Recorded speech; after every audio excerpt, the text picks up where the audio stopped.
నగర జీవిని వేధిస్తున్న నిద్రలేమి. పూర్తి వివరాలకు చదవండి రేపటి సాక్షి హైదరాబాద్ ఎడిషన్. గుంటూరులో మాజీ మంత్రి విడుదల రజని మాట్లాడుతున్నారు, లైవ్ చూద్దాం.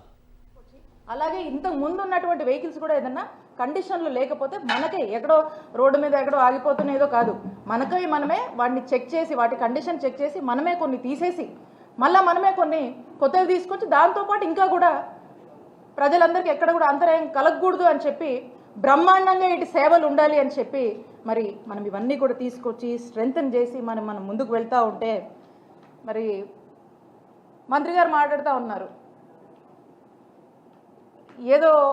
ఏదో జరిగిపోయినట్టు, అసలు ఏదేదో అయిపోయినట్టు, అసలు మన జగన్ గారి హయాంలో అసలు ఏం బాగాలేదన్నట్టుగా మంత్రి గారు మాట్లాడుతూ ఉన్నారు. మరి మంత్రి గారు తెలిసి మాట్లాడుతున్నారు, తెలియ మాట్లాడుతున్నారు, నాకైతే అర్థం కావట్లే.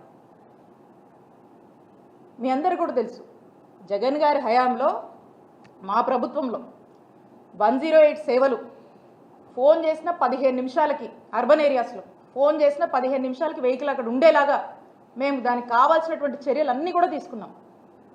మరి ఈ రోజున కూటమి ప్రభుత్వం వచ్చాక ఎవరన్నా ప్రాణాపాయంలో ఉండి 108కి ఫోన్ చేస్తే గంటల తరబడి కూడా వెయిట్ చేయాల్సినటువంటి పరిస్థితి. అంటే ఒక్కటి ఆలోచించండి, అంటే ఈరోజు ఎవరికన్నా ఒక ఇబ్బంది వస్తే 108 రావాలంటే గంటల తరబడి వెయిట్ చేస్తున్నామంటే ఎవరిది బాధ్యత? ఆ ప్రాణాపాయంలో ఉన్నటువంటి వ్యక్తికి ఏమన్నా అయితే బాధ్యత ప్రభుత్వానికి కాదా అండి? ఏంటి ఈ నెగ్లిజెన్సీ? ఈ నెగ్లిజెన్సీ మీది కాదా? ఈ రోజున 6 నెలలైంది మీరు అధికారంలోకి వచ్చి, ఇప్పుడు కూడా మేము బ్రహ్మాండంగా చేశాం. 6 నెలలైంది మీరు వచ్చి, మీకు చేతనైంది మీరు చేయండి, మీరు మంచి చేయండి, ఈ సర్వీసెస్ని ఇంకా స్ట్రెంగ్తన్ చేయండి, మీరు మంచి సేవలు అందించండి. ఇవి అందించకుండా మీరు మాటలు చెప్తూ మమ్మల్ని ఏదో మా మీద బురద జల్లుతూ, ఇక బహుశా మనకు ఒక ఉదాహరణ చెప్పొచ్చు. ఏదైనా ఒక కుక్కని మనం చంపేయాలనుకోండి, దానికి ముందే పిచ్చిది అని ముద్రేస్తారు.